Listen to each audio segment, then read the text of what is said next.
On Sunday, the 23rd of August, 2026, a supermarket chain that has been serving California shoppers for 91 years confirmed another closure. Raley's announced it will shut its store in Petaluma on the 26th of January, 2027, putting 48 workers out of those particular roles. That is the headline. But the real story is much bigger than one shop. Raley says this closure is part of a wider regional downsizing plan involving 7 stores across California and Nevada. Now, here is the question worth asking today. Why would a 91-year-old brand, one that has survived depressions, recessions, and the pandemic, decide to shrink its footprint now? The company's official line points to local market conditions and long-term financial sustainability. That sounds calm, but in practice it means the economics of running these supermarkets no longer add up. The Petaluma closure is not an isolated accident. It is a signal. If you follow retail news, the last week has sharpened the picture. The Petaluma announcement only landed on the 23rd of August, which makes this the most recent development in a rolling story. On the same day, The Street reported that major chains such as Kroger, Stop & Shop and the Raley's companies are firmly in downsizing mode. That report is important because it confirms this is not one company's private problem.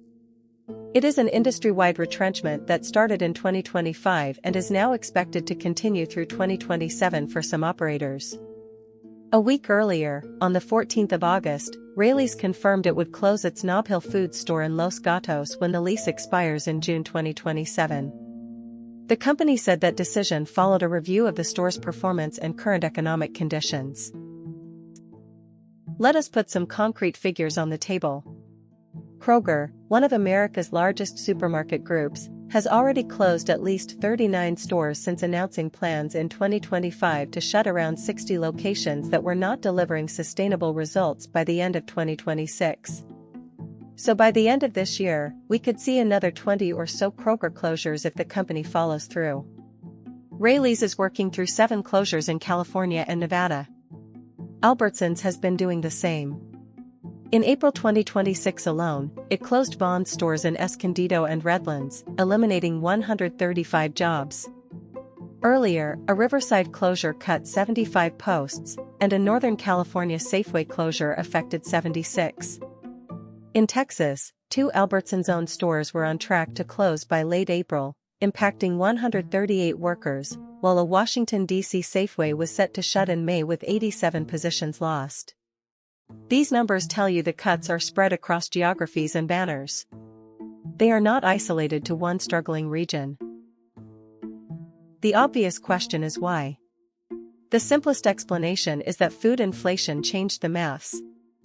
After the pandemic, food-at-home prices rose by 11.4% in 2022 and another 5% in 2023. That sounds like supermarkets could charge more and make more money, but the reality is messy, eh? Higher prices push shoppers to switch to discounters, buy own-label products, or simply buy fewer items. At the same time, supermarkets face rising costs for energy, wages, rent and supply chains. Revenue data from IBIS World shows that supermarket revenue peaked only 0.5% higher year-on-year in 2022, then fell below 2021 levels in 2023 and 2024 before recovering in 2025. In other words, even when prices went up, sales volume and revenue did not keep pace. Add increased competition and changing consumer preferences, and you have a classic margin squeeze. Albertsons put it bluntly in March, saying that in such a competitive environment, the company sometimes has to close an underperforming store while reinvesting in the remaining ones. There is another powerful force at work here, and it is often missed. Industry analysts note that Albertsons store closures reflect the ongoing fallout from the blocked Kroger merger. Albertsons had framed that merger as crucial for achieving the scale needed to compete on pricing. When it was blocked, Albertsons lost that path to scale. The consequence is visible in the store closure map. Without the merger, the company has to cut underperforming stores and focus its cash on the remaining ones. That is not a random cost-saving exercise. It is a strategic reaction to a failed deal. For shoppers, this matters because fewer stores in an area can mean less competition. And less competition historically makes it easier for remaining supermarkets to hold prices higher. Behind every closure number there are people. The Petaluma site employs 48 workers. The Mountain View Nob Hill closure in May affected 50 employees. Raley says it will offer transfer opportunities to as many affected staff as possible, but a transfer is not always workable when the next store is a long commute away. For older workers or those without transport, a transfer may simply mean losing their income. And this is happening in a labor market where retail roles are being squeezed by automation and self-checkout. The layoffs at Albertsons alone run into hundreds when you add up the California, Texas, and Washington, D.C. closures. Each one is a household whose spending power disappears from the local economy. That has a knock-on effect on nearby cafes, petrol stations, and service businesses. So this is not just a supermarket story. It is a community story.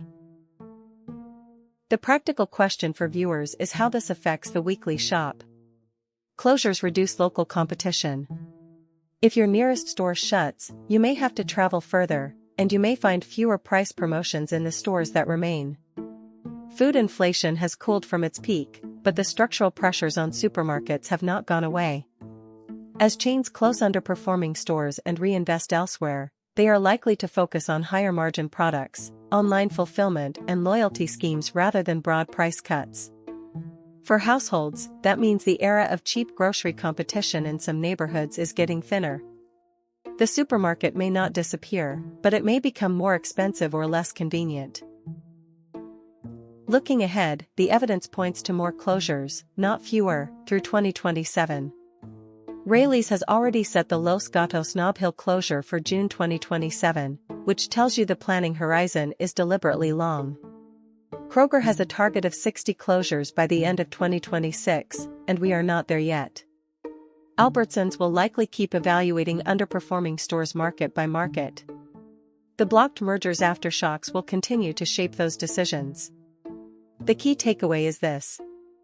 A 91-year-old supermarket chain closing 7 stores is not a sign of total collapse. It is a sign of an industry being forced to reset its physical footprint. The shops that survive will be the ones that match their costs to what local shoppers are actually willing to spend. For you, the practical move is to watch your local store's pricing and be ready to switch to whichever competitor is still fighting for your custom.